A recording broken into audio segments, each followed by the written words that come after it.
Okay, so today we continue with our class over Shabbos. Today is class number 64. Okay, and we start with Sefer Shmiras HaLashon. Today's topic: turn around for your life. Anyone whose heart is touched by fear of God should not not himself among the group unless he is certain that the members are careful with the matter of speech. One should flee from a group, idle chatters, like from a fire. So basically, if you know that somebody, as we said many times before, you know that these people are good in idle chatter, so run away, right? One should seat himself among the people when he knows that he will be obligated to reprove. Well, I'm sorry, why should one seat himself among the people when he knows that he will be obligated to reprove them for speaking forbidden? So basically, okay, yeah, are you allowed to sit? Yeah, you're allowed to sit if you're going to give him Musa. Yeah, that's the only condition. You understand? If you're not in the mood to give a Musa and you want to learn a little Torah, so don't sit there. Right? So don't put yourself in that position. Go ahead. What's it called? Don't I get the same amount of errors? Let's say I'm in I don't know, someplace, some shul where they don't keep Shabbos, right? Okay, or they talk Lashon Hara. Don't I get the same amount of errors if I stay there and don't give Musar and I leave and don't give Musar because I was? It's not comparable. Two situations are not comparable. So I'll tell you why. So here he joins them voluntarily, but there he goes to the shul. He has no choice. He has to go to the shul. I'm saying, let's say you could go to a different shul. Exactly. If you can, yes, you're right. That's absolute. But if it's the only shul and it's I don't know, he cannot walk and it's very far and he doesn't have car, doesn't have bus, and basically like there is some arrangement before because in the place that person lives. So if he go to different shul, he's done. The whole day is done. It's like he's going to collapse under pressure. It's too much. Like to go this way, there is no parking, there is no this, there is no that. So I mean, it's too early. Okay, and then get to work, they get to school. It's too much. So in this case, so he might be allowed to go to the closer shul, but keep away from that company.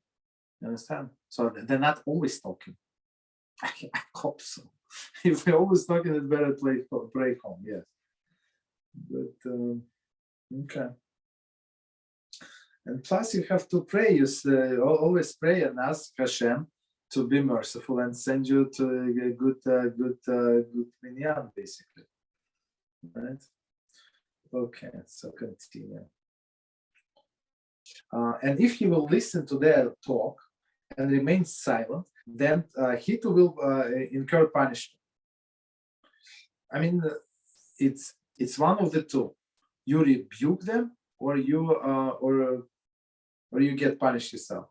Whatever you want, right? But there's no third. And let me befriend them, and then I'm going to turn them around.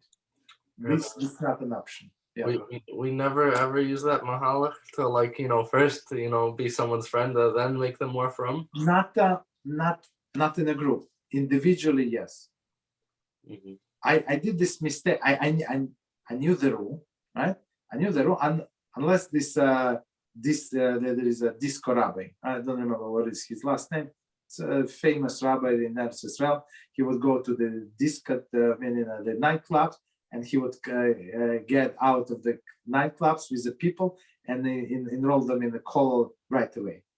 Okay, so he's a hero, not us. All right, we simple people. And I knew the rule not to get involved with a group, even two people, right? But 2 times in my life, and this made mistake. This mistake, I was sorry, like from the start. You understand? So maybe I'm going to tell him something. Maybe it's going to inspire. Guess what? No, it's not going to inspire, and they're not going to change. And because they're together, now they feel each other comfort. Yeah, understand? But if you break them in part, like you invite one person in separate, another separate, that's might work. But 2 together or 3 together, waste of time. Okay, so continue. So one more time, last sentence, we didn't finish. And if he will listen to their talk and remain silent, then he too will incur punishment. In the words of Rabbi Yaron, Sharet TeShuva 3, 197. Suppose the person hears others speak Lashon Hara or vulgarities, right? Or finds himself among scoffers who speak despairingly about the Torah and its mitzvahs, knowing that these people are stubborn and defiant, and that they will ignore any reproof, he chooses to remain silent. He will be punished for not rebuking them, for people may interpret his silence as agreement with what they have spoken. He is therefore obligated to respond to their words and rebuke them sharply, to demonstrate respect for the Torah and mitzvahs, which they have shamed, or for the righteous individual against whom they have spoken. So basically, okay. So there is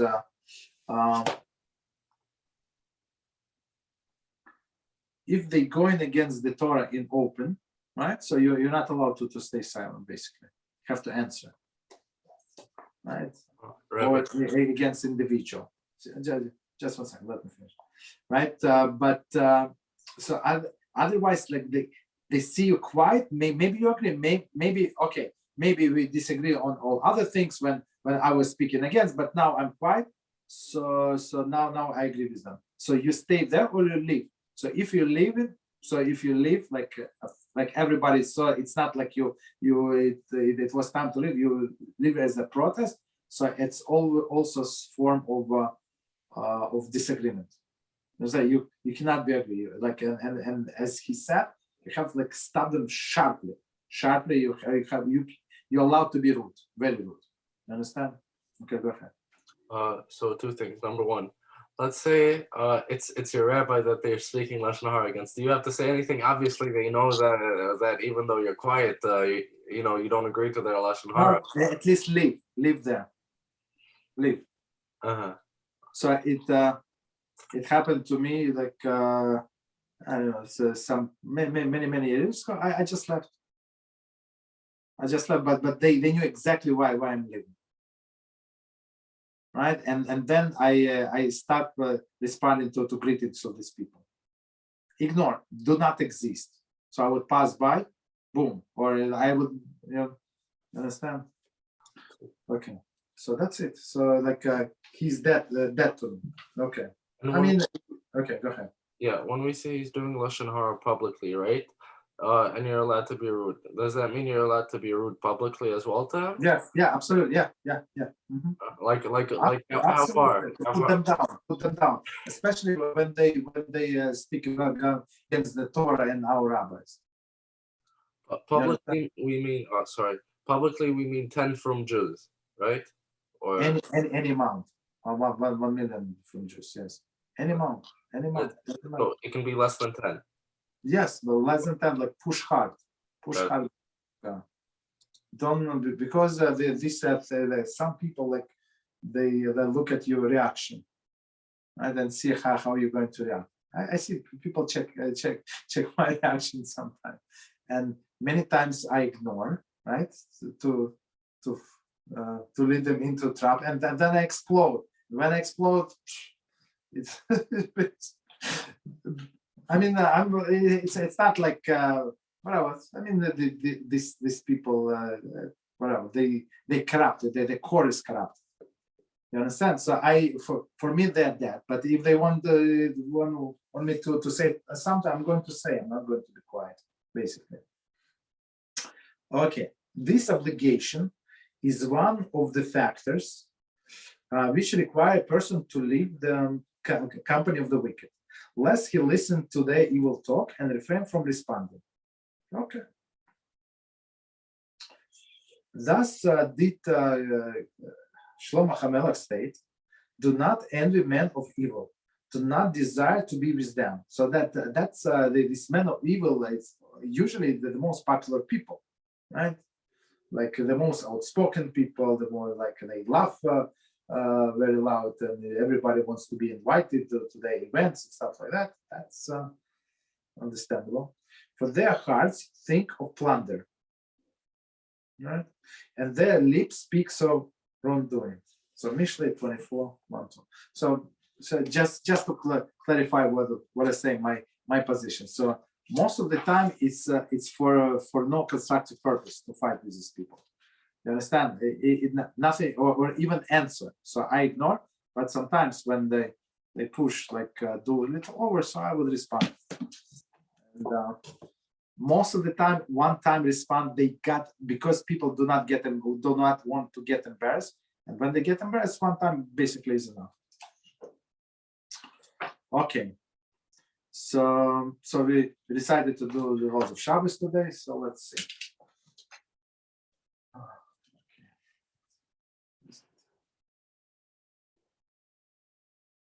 Okay. So we continue with the practical application. So on Melach of cutting, right? So it's now I like this part of practical application. It's very like informative in this book. It's unbelievable. Okay, let's see. In this section, in the section that follows, we have gathered a number of practical cases relevant to the Melach of cutting. In each case, we have limited ourselves to one issue only, right? Whether or not the Melach of cutting is applicable in that case. In many cases, other melachas are not the focus of the section may apply.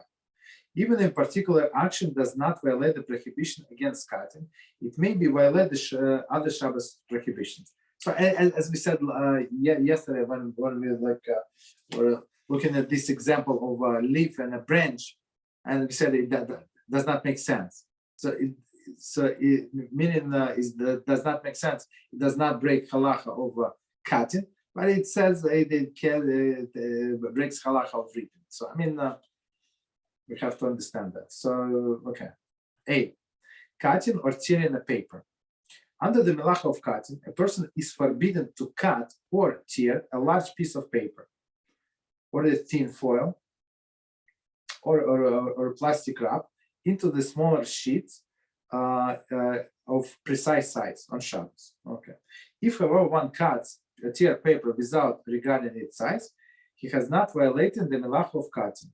Nevertheless, this act is prohibited on account of melacha of korea, tearing. Okay, so very very clear. So cutting, we said that cutting is one of the preconditions, as we discussed yesterday, was for specific case, specific size. So he's not for specific size, some random size, but still it's tearing. So tearing from the whole piece, you tear a piece like smaller pieces.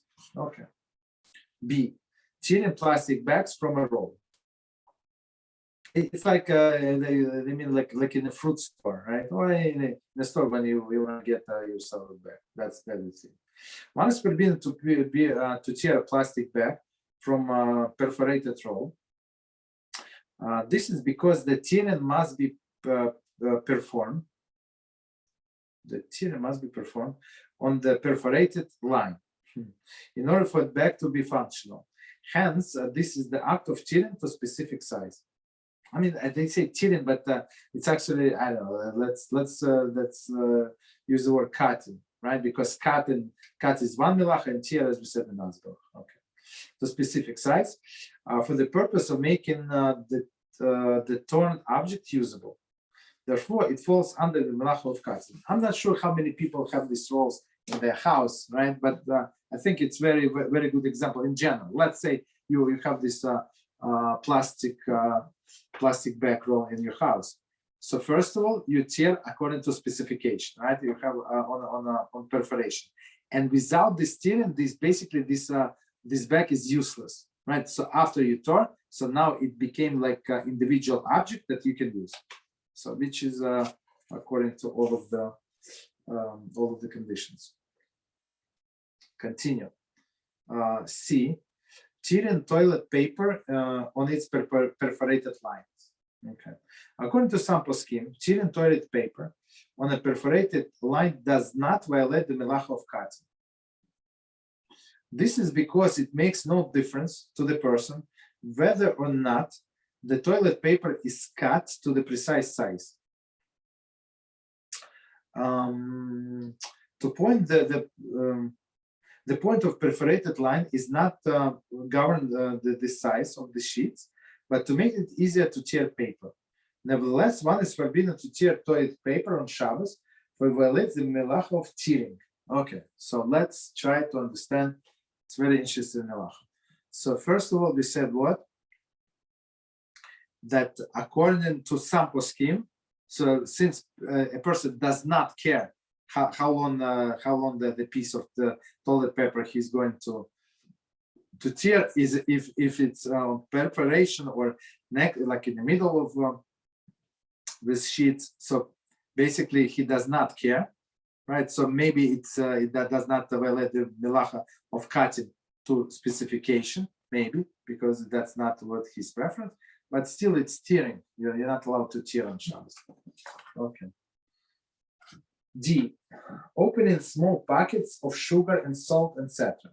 Okay, that's a big one. So in some shuls that they just put these packets. I don't know. It's not in the shul that I go there. Baruch HaShem, there is no coffee, there is no tea, there is nothing there. I mean, maybe in some other rooms, I'm not sure, but in all of the rooms around, there is nothing. So basically, there is no. They don't put people in such a situation that they have to tear off the pockets. But in some shul that I used to go, so that's a big problem. So many people do not know, and they would tear through the letters, and you know that it was clean. Like there is a little bucket that when they put these used things like tea bags. I don't know, whatever,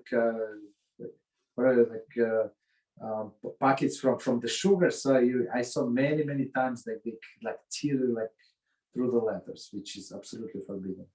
Wait, but tearing through the letters is derabbanan, correct? Tear through the letters is why you would say so? Because no, you're right. It is erasing. Yeah, it's erasing, but derabbanan, right? Because okay, understood. Yeah. Okay. So, okay. One is permitted under the melacha of cutting to open small packets of sugar, salt, and coffee on their perforated lines. Right? This is because the size or the shape of the packet or the cut of corner is entirely immaterial to a person. He wishes only to be able to pour out the contents in a near stream, in a neat stream, right? He has no intention, no need to give the packet a hole or a whole particular size or shape. Care must be taken not to tear through the letters. So basically, technically, we're allowed. I mean, as we understand, as we said before a few times, food packaging is different, right? So we are allowed to open food packages. So they say it's not that even on perforated lines. I think there is no perforated. Maybe I'm mistaken, but the last time I saw sugar packets, there is no perforated lines. I don't know. Maybe there are some. Okay. So, but let's say even there is perforated line. They say it's not because he does not need the shape. He does not need this end product, right? So as we said, one of the conditions was end product. I don't need end product. I just need to pour the contents of the bags. So that's why they say there is no problem.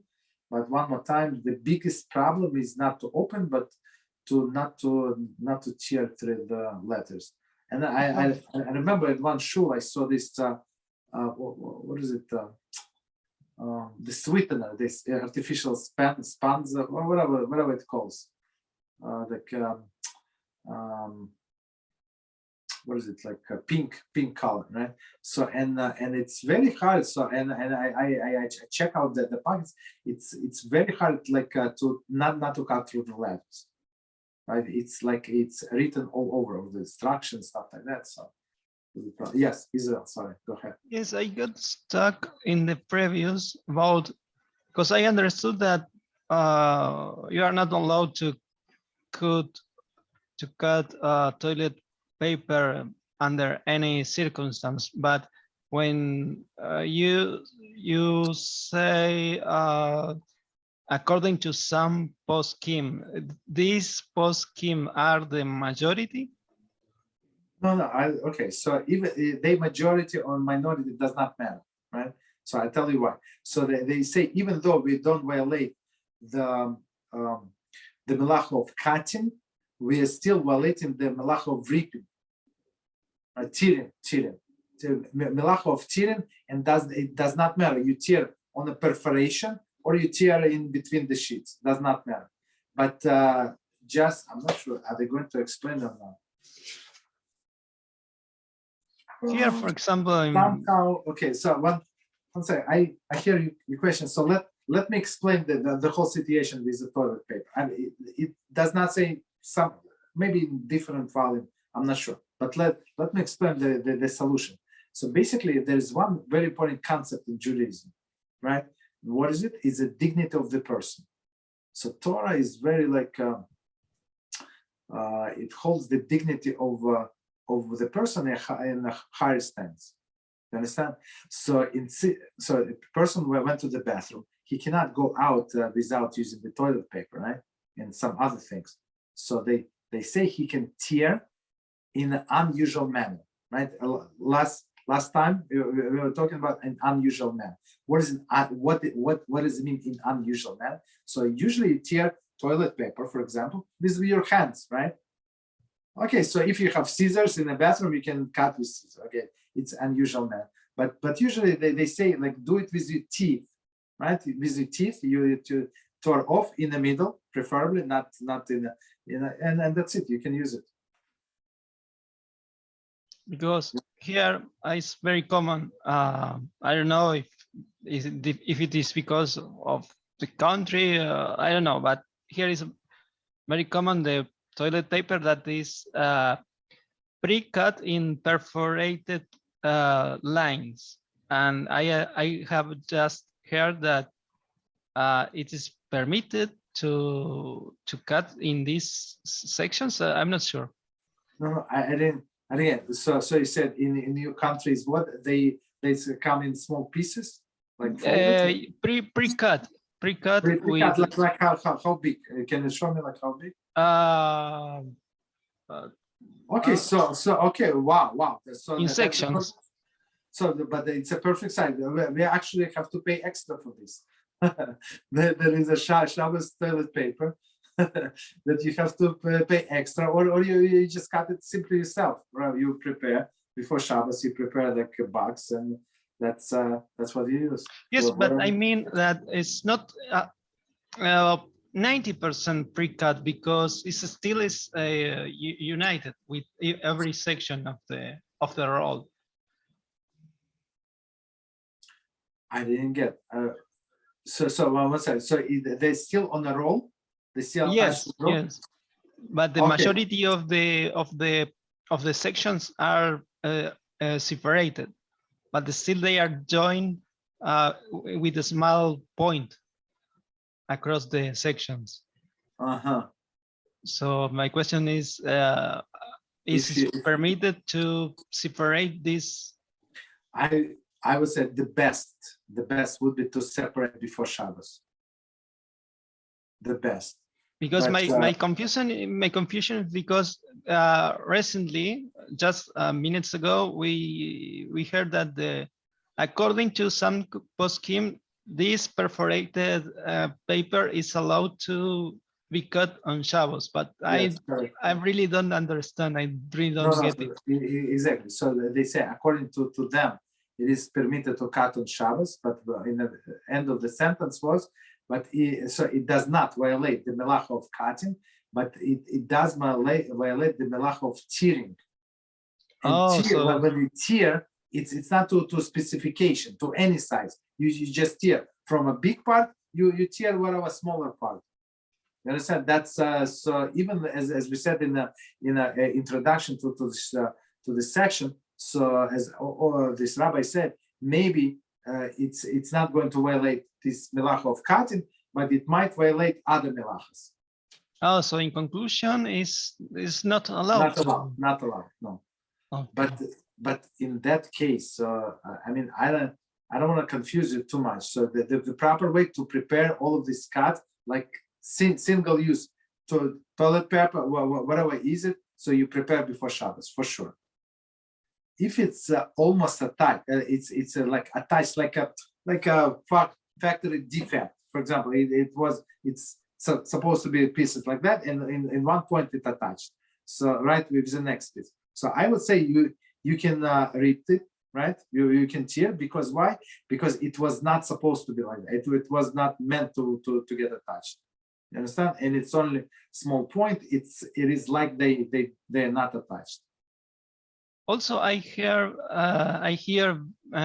often about Rabbonim, who is they are poskim, or I am not familiar with Yeah. It's rabbinic, rabbis. Rabbonim, it's a different pronunciation of. Oh, and the other was Araisa or Isa. How? Diaraisa. It's a Torah prohibition.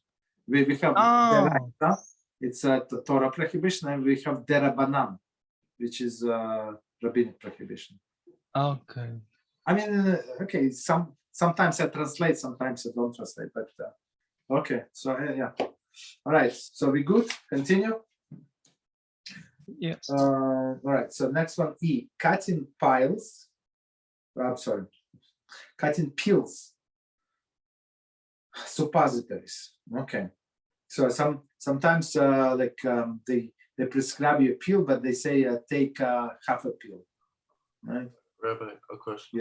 Yeah. Before we go to this one, going back to D, and let's say very small candies as well in these, one-piece wrappers, right? Yes. So let's say you think, you believe in yourself that you could open them without tearing the letters. Are you allowed to try? And when you started, I that's the first thing on my mind. It's almost impossible. Almost they made from such a material. This it's like a thin foil. It's not foil, but something like that. Mm-hmm. So it's not allowed even if there's a chance, like even if you. No. It's you see. Okay, so here's our approach, right? So if there is 50-50 chance, and you're trying to open correctly, so you're allowed to start, right? If it's 100% that it's going to happen, so you're not allowed to start. Understood. That's the same, but it's very good example. I also thought it's mission impossible, basically. Okay, so cutting pills, suppositories. One is permitted to cut a pill or suppository in half, even if one is careful to cut it into two exact halves. Okay.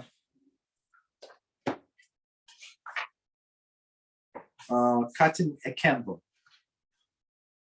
It is forbidden under the milach of cutting to cut half part of the base of the candle so that it will now fit in the candlestick. I'm not sure what they're referring to. The candle is a muktzah. I'm not sure. So the truth, I'm not sure why he's bringing. I mean, there's no explanation. It is forbidden under the milach of cutting to cut away part of the base of the candle so that they fit in the candles. I mean, that's what I do every Friday. I cut around each candle, so it's fits into the candles. I'm not sure. Okay, so let's see. So we finished that one, and we start in new one. New Melacha today. I'm at page 398 and chapter number 29. 29. Sorry, 29. Tracing lies. Mesartate.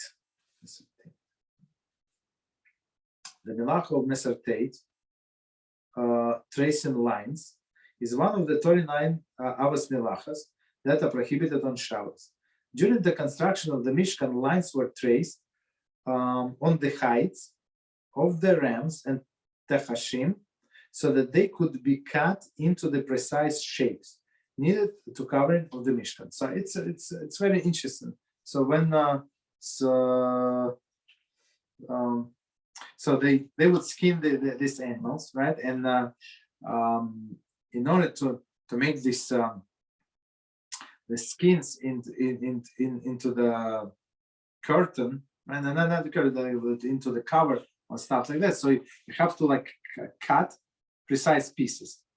Let's say 2 by 2 feet. What is it? 3 by 2 feet. Right, but these pieces should be like exactly the same. Otherwise, it would not look so good. So basically, and they were traced, right? Traced with a chalk or whatever, and then cut around. So that's actually this melacha. The way I understand, I'm not sure why they put it after cutting. I think it makes sense to put it before cutting, but okay. So number 2 definition. Mesertate is defined as a making lines on an object in order to guide one's hand to perform in performing a given action, such as writing, cutting, tearing, or sewing. Very interesting. I'm going to read again, and we're going to explain. Very interesting. Mesertate is defined as a making lines on the object in order to guide one's hand in performing a given action. So basically, it has nothing to do with writing. So this, okay, that's as we explained before, such as writing, cutting, and tearing, and so on. So basically, like this line, as they say, for writing, right? So maybe he wants to trace a line, so he can write like in straight lines, or cutting up under specification. Yeah, go ahead. Yes. So I had this question, but let's say I cut, into a picture. I mean, like, cut enough where it goes only through that small point in the paper. You hear what I'm saying? Okay. Yeah. What was it, like by accident or? No. I'm saying I cut it in a way, right? Where you can make a picture, right? You understand? Not really. Can you give Okay. a specific example, like better example, please? So let's say I make I don't know, something like a cake, right? I make all the Cake. decor. Okay. No, But cake is not good example. Actually, no. Cake. Okay, go ahead. Yes, go ahead. okay, the better one. These snowflakes. You make snowflakes on a paper. How do you do it? People usually do it with scissors, right? Yes, correct. Exactly. So I'm asking if I do it by using what's it called? A knife. And making lines, because I make lines, and then if you just press the pieces out, right? So basically it's separated from the page. It's just a little bit connected. Does it count as writing as well, or no? Writing? No. It does. What about mesertate? Mesertate, tracing lines. I don't. Also, I don't think so. So this is like a first step before cutting. So, but you with your knife, you already cut out. Okay, maybe you didn't finish cut, but that's it. You're not going to take a different instrument and start cutting. So let's say I draw dots, right, into a shape of a boat or something like that. Yes. That would count as mesertate. And then it's for cutting out. Yeah, that's more mesertate. Then you took scissors or you took knife and you did it along these lines. Absolutely, yes. Mm-hmm. That's like a preparatory step. Understood. Makes sense. Okay, so let's continue. The Torah and rabbinic prohibition. Okay. It's actually the biblical law, and that's what in parentheses they say midaraisa, but that's what we answer today.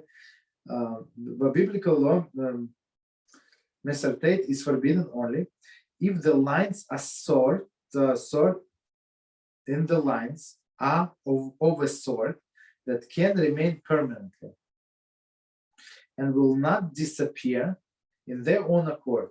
However, rabbinic rabbis extended the prohibition, even including lines that will not endure.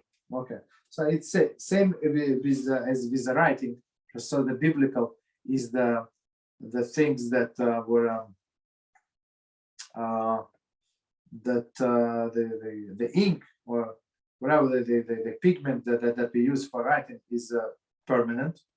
Permanent, we define permanent like would last some time, right? Until there is some stricter opinion, like even few hours, or and until the end of the day, it's permanent. Some lenient opinion was like different. So same is here. So it's going to stay there. Okay.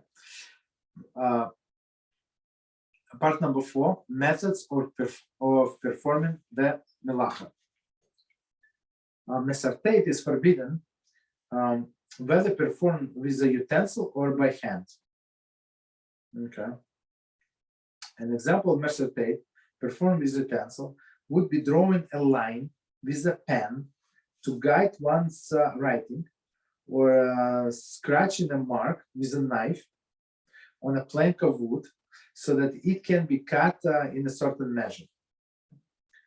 An example of mesarteit performed by hand would be the creasing piece of paper so that it can be torn in a precise size. So I think that's just amazing. So so methods one more time. So we said he wants to draw a line with a pen so he can write above. So it's right. With a knife. Okay, with a knife, of course, it's clear line and it's going to stay there on a plank of wood, or even in a paper if you did like cut with a not a cut, but like a mark with a line with a knife, it's going to stay there.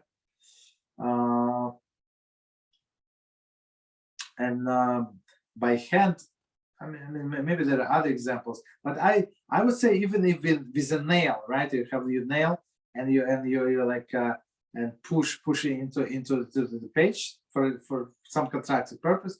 So so you can still create a line, right?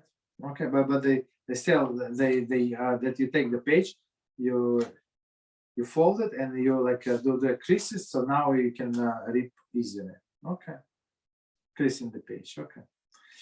Number 5, the object upon which melacha is performed, hard or soft materials. The melacha of mesarteit applies no matter what composition of the object upon which line is traced. Whether one traces guiding lines upon the hard material, such as wood or metal, or pliable materials such as paper or cloth. And he has violated the melacha of mesarteit. So basically, I mean, if it's to cut out, we can cut out wood, we can cut out metal, we can cut out from any material. This should not make any difference. Okay. So B, food items. Melacha does not apply to food items. That's why I stopped you with this cake example, right? Therefore, one is permitted to scratch lines into the challah or cake in order to cut them in precise size portions. So I give you this example, right? So he has a challah and he has 8 people. So now it's not, I mean, not everybody is so precise that they can cut this challah in 8 separate portions, right? So I mean, so in this case, you're allowed to do marks, like mark with a knife, like make a little marks, so you can know how to cut. Okay. So part number 6, practical applications. Making lines in a challah or cake. It is permitted to trace lines in a challah or bread on Shabbos in order to cut even slices. So as we said before, plus with the cakes you can mark yourself, like you can see how big pieces you can cut, right? Likewise, one may trace lines upon the cake to make indentation in a tray of ice cream in order to serve out precisely sized portion. So okay, so we said it's very clear. Continue. Number B, tracing lines into the modeling clay or Play-Doh. One is forbidden. One would be forbidden to trace lines in the modeling clay or Play-Doh. So we actually said it's muksa, I think. Play-Doh. In order to cut out the certain shapes or to certain measures. Note clay or Play-Doh are muksa on Shabbos. Okay, exactly. I mean, okay. So the muksa, so there's, but basically we got the point in general, right? It could be hard materials, soft materials, doesn't matter. C, creasing the corner of a page. Creasing the corner of a page in order to find the location at the different time is permitted. So some people, I don't like it very, very much. Don't do it to my books. So when people like they bend the pages so they can find where they left off. And then of course after like 3 days or I don't know, for 2 months of learning, there are exactly 75 pages that are with the bent corners. So and sometimes if he goes from the beginning to the end, that's good, maybe. Still don't do it at home, but some people they jump around, so they have no idea what it is. No idea. Okay, so let's see. Time is for next melacha. It's very long melacha. We're not going to finish it in maybe in 2 classes, but let's see. Let's at least start. So melacha of building. Bone. Okay. The av melacha. Bone building is one of the 39 avos melachas that are prohibited on Shabbos. Building was performed in the Mishkan when the walls were assembled. Okay, so the walls were put into a silver sockets. So silver sockets were very, very heavy, like big sockets, and in them they would put like all of these planks. Right, they would. Like everything was like on top of the ground. Nothing was like today they build like a foundation and stuff. Was not the case. In the Mishkan, they would put these sockets, and these sockets were supposed to hold these planks. So, and they of course they would bind the planks. So inside, just to remind us, it says clearly in Torah. So inside there was like holes, like 3 holes, like big planks. I think like 10 amos high, if I remember correctly, and they have like three like holes inside, and they would put like a long rod, right, to keep them together, and then they would connect them through the sockets. So in each socket would be 2 holes. So so it would be each planks would have 2 protrusion. So they would put 1 protrusion into 1 hole on one socket and 1 from another side, and that's how it worked. And basically, and there was some like other things.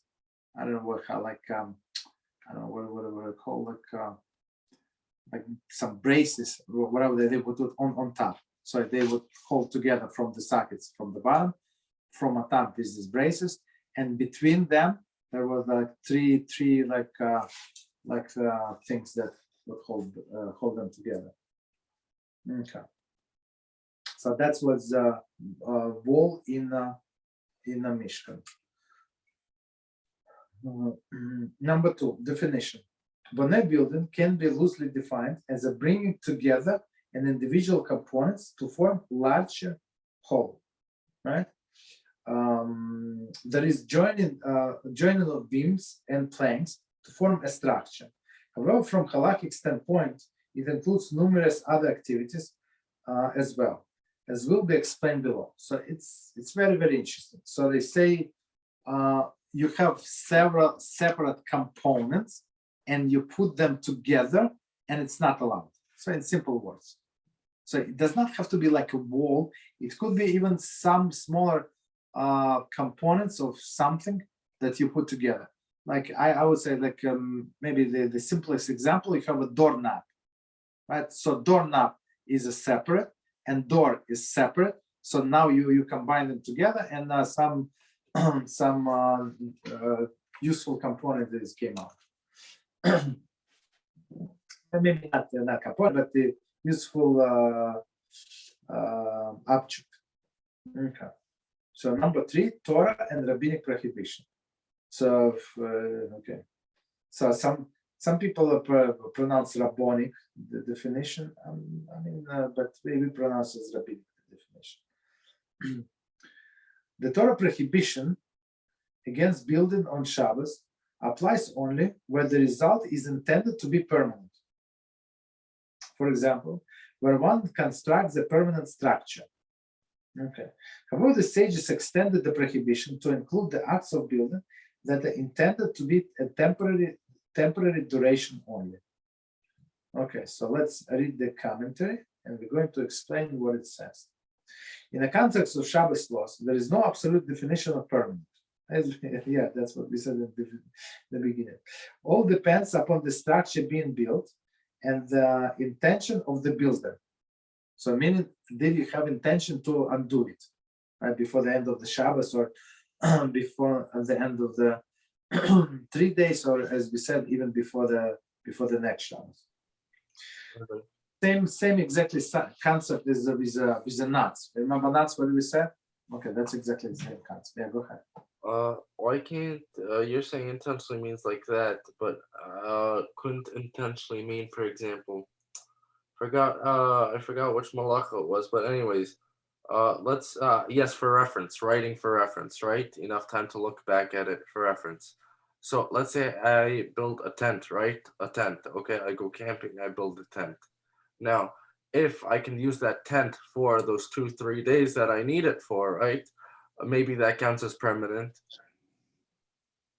Just like for writing. What's that? You mean on Shabbos? Well, yes. I build it on Shabbos, and it's enough to last 3 days. Of course, it's permanent. Of course, yes. Oh, okay, understood. Okay, so all right. So let's see. So this commentary again. So they said it all depends on his definition, right? So one more time, in the context of Shabbos laws, there is no absolute definition of permanent. All depends upon the structure being built and the intention of the builder.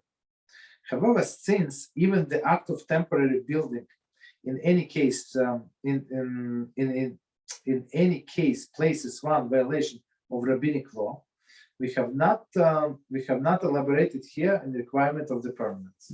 Okay, so basically, as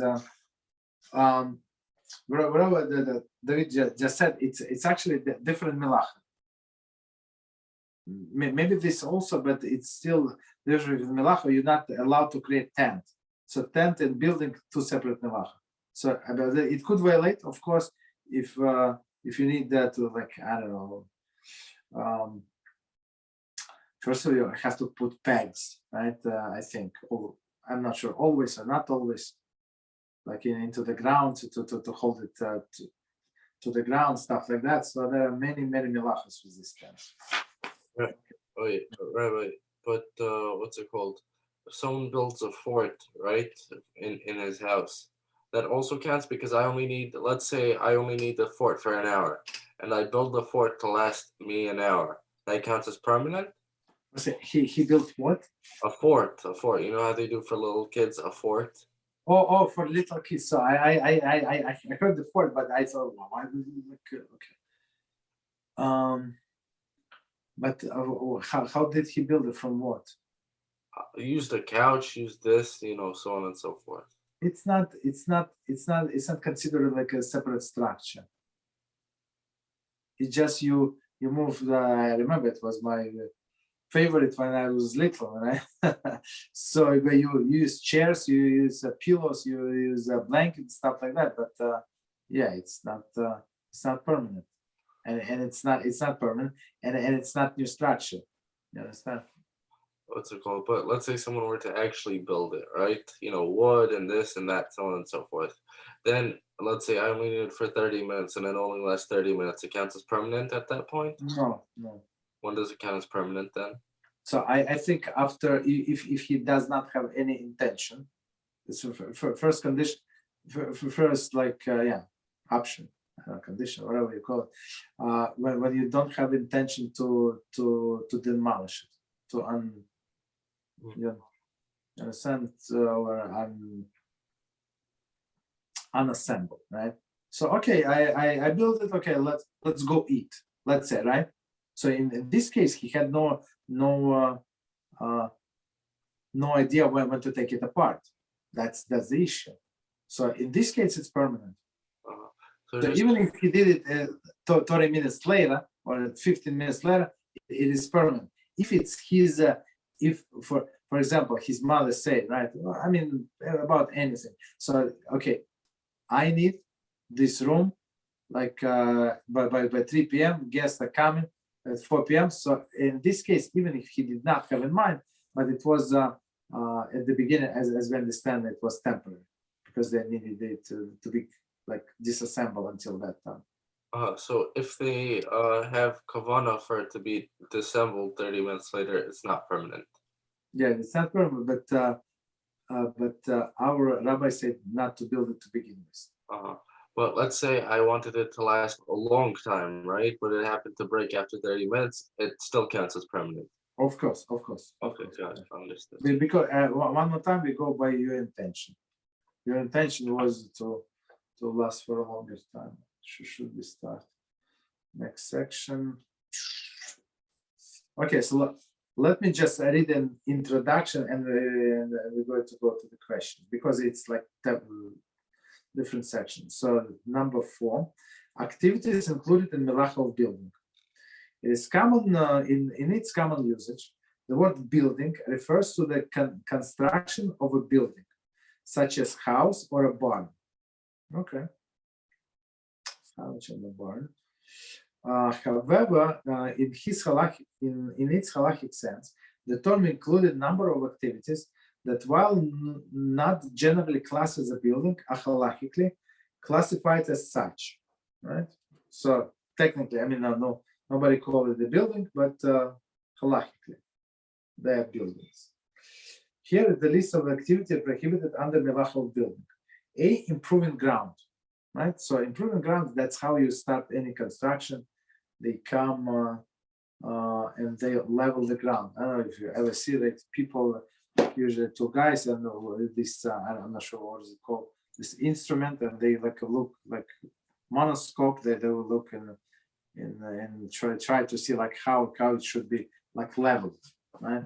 Improving the ground. B, yeah, go ahead. Over here, when it says the malacha building, do you mean that improving the ground is a deraisa, or? Yeah, it's a beginning of the building, yes. Oh, so just doing improving the ground is going to be a deraisa, or I have yes, correct, yes. Okay, got it. That's why we said it's not allowed to sweep. Remember when we were talking about sweeping on Shabbos? So it says in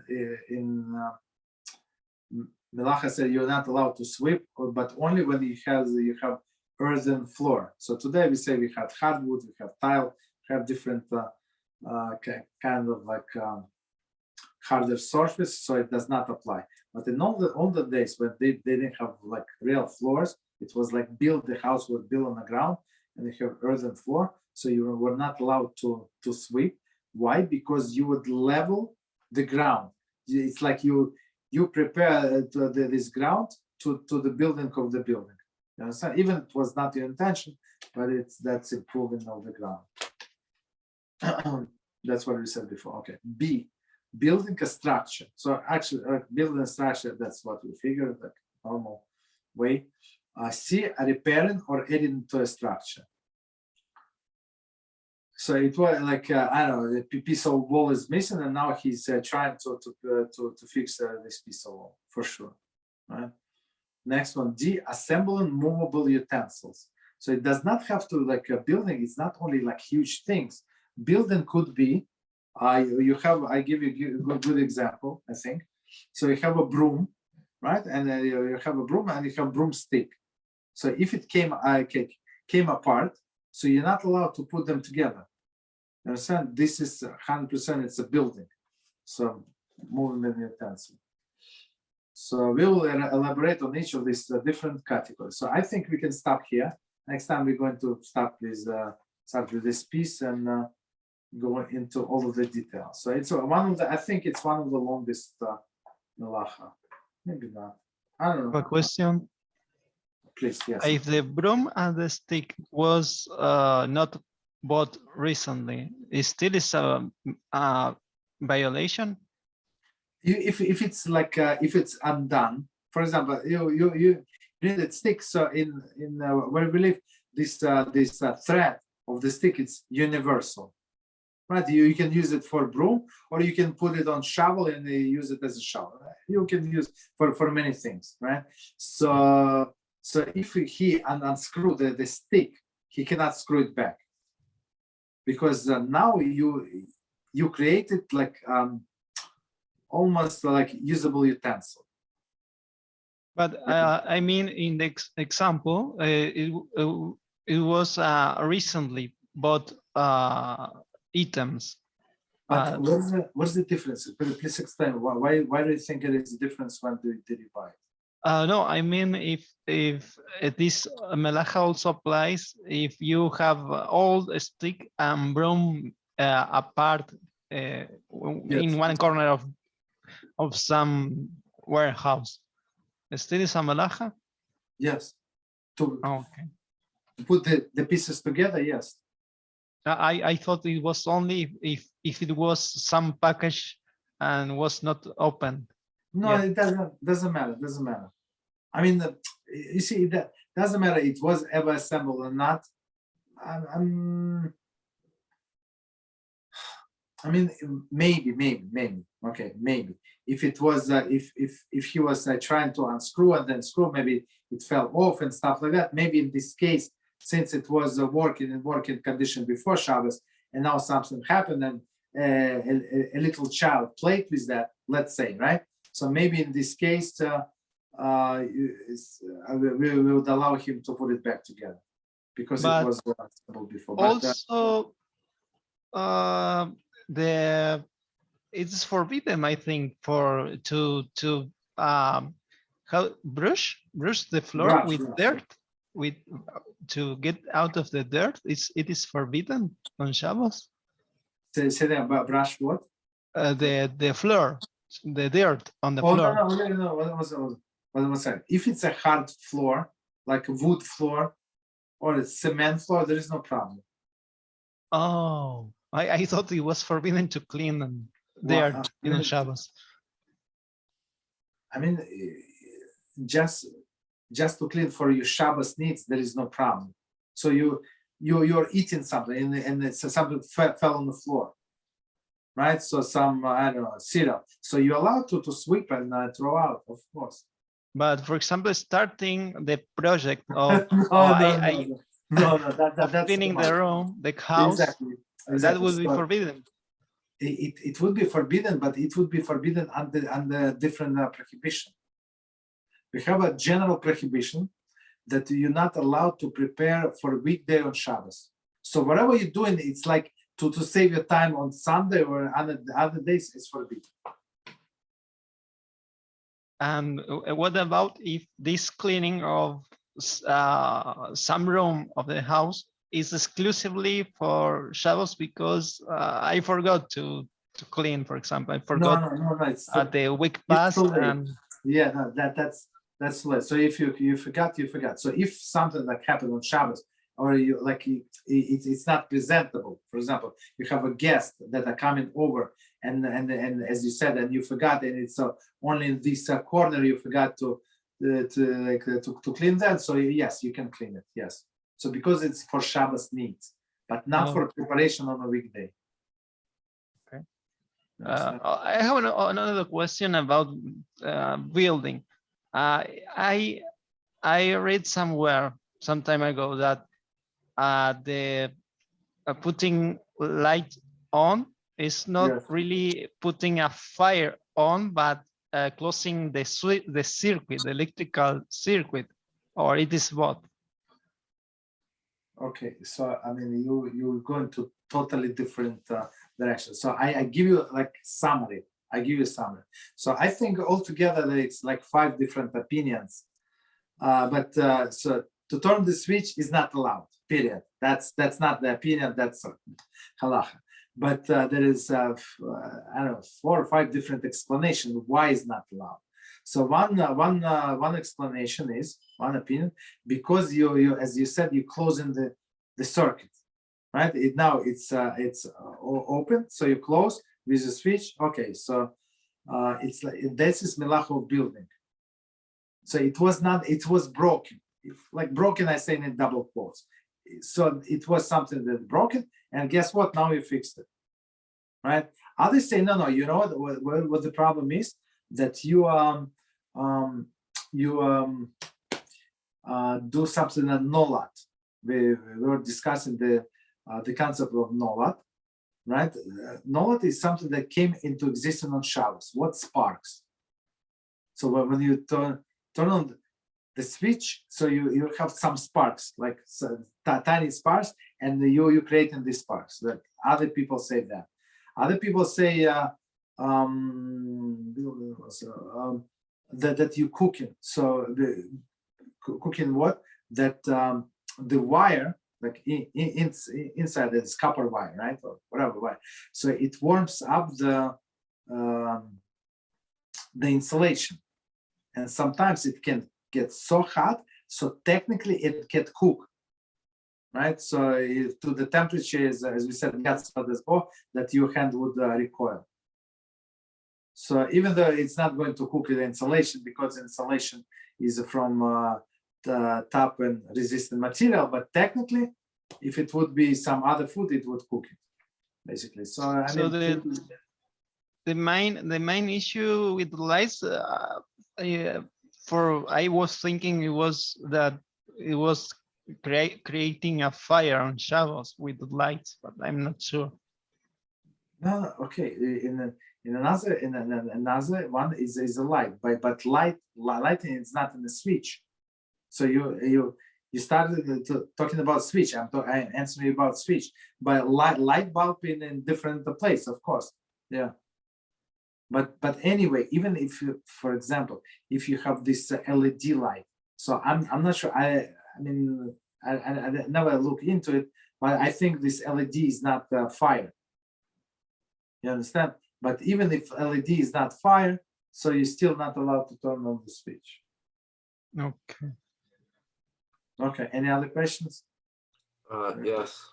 So number 1, let's say I'm saying the first bracha of Birkat Shema, right? A very, very long bracha. Agree?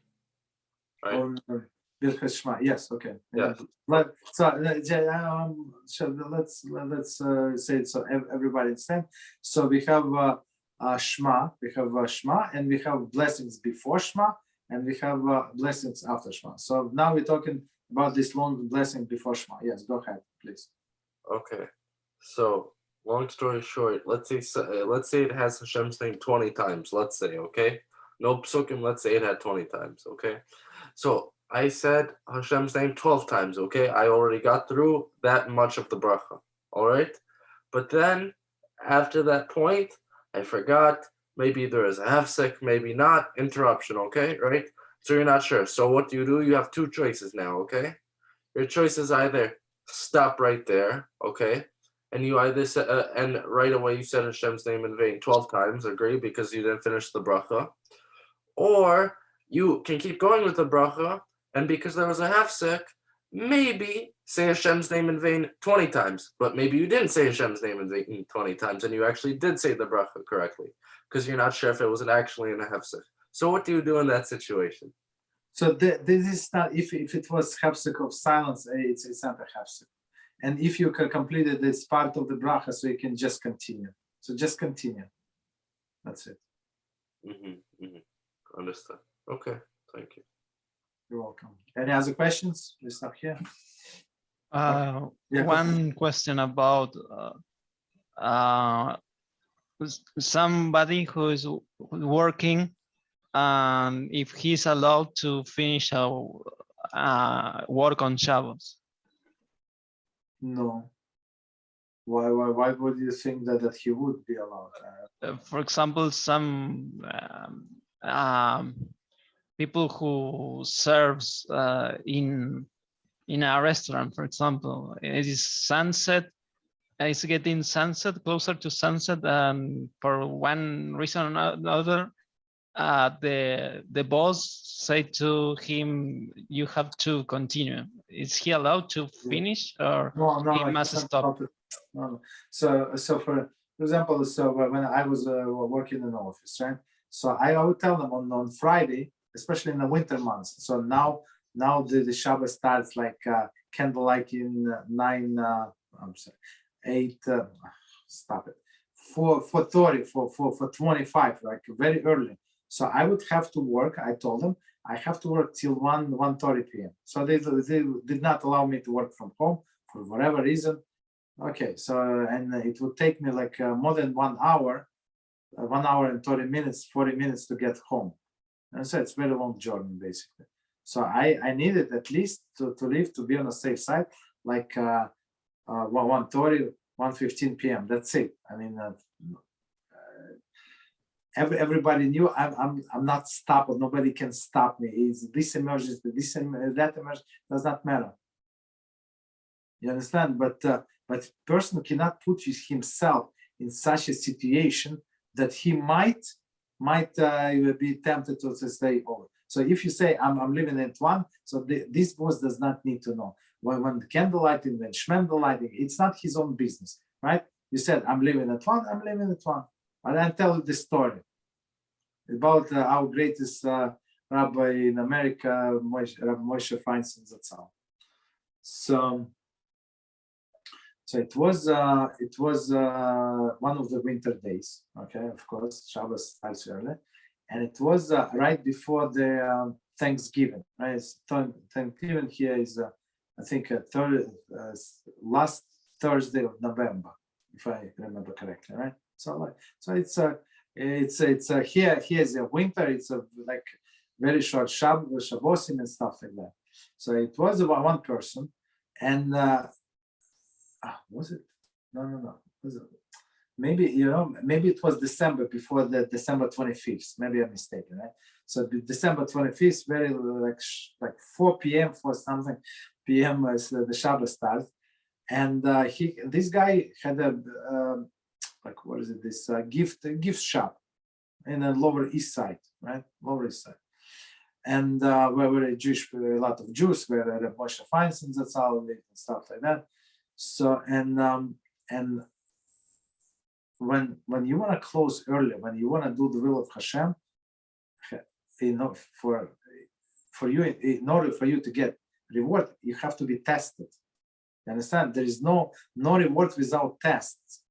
So Satan sent to him all of the goyim, all of them want to buy something from him, and nobody is bargaining and stuff. They want to pay full price, and it's like he's crazy. He's going to crazy, and he asks people, please do not come into the store. I need to close. And no, we need to buy gifts, this and that. You have a good merchandise. That's what we're going to do.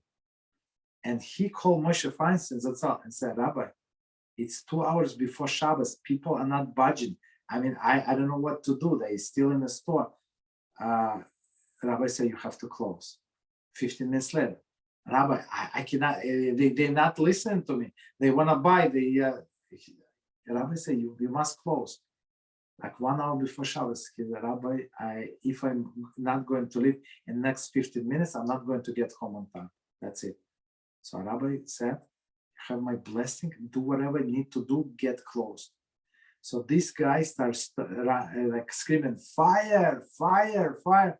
And everybody from the store, they got scared, and they left the store, ran to the street. Of course, fire department came, and they said by the time they came, he already closed the store and said, Baruch Hashem, there is no fire.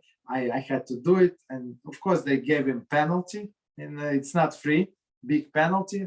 They paid, and it was a lot of money. Baruch Hashem, and he came to Rabbi Moshe Feinstein Zatzal, like after Shabbos. He said, Rabbi, I did what I had to do, but you see all of this money that I made for these sales, but I have to pay in fines. So Rabbi Moshe Feinstein Zatzal told him this the line. He said, nobody ever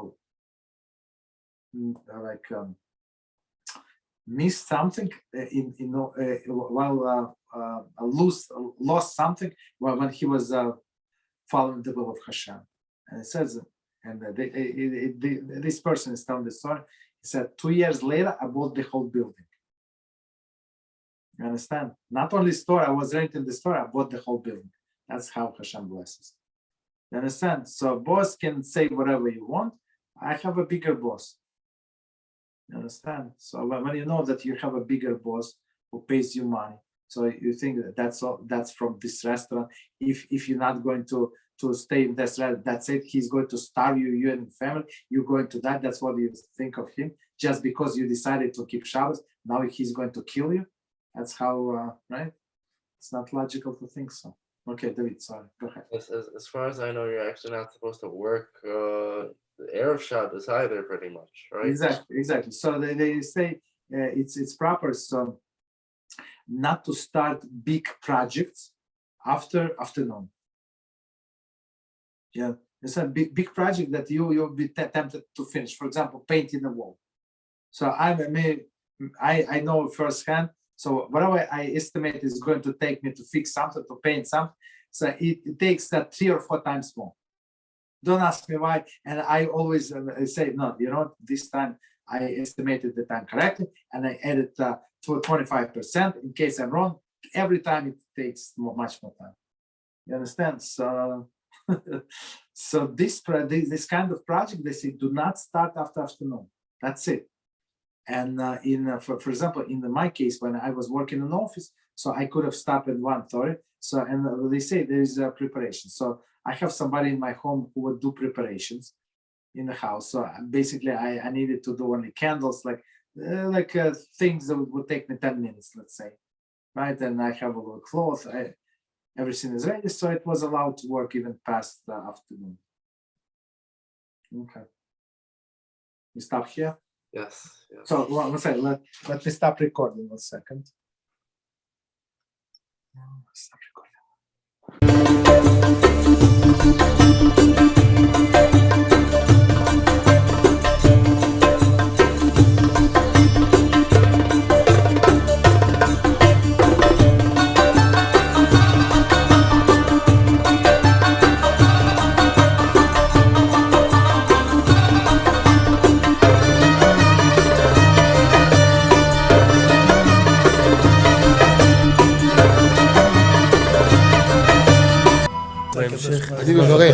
אני מברך את הרבנים, רגע.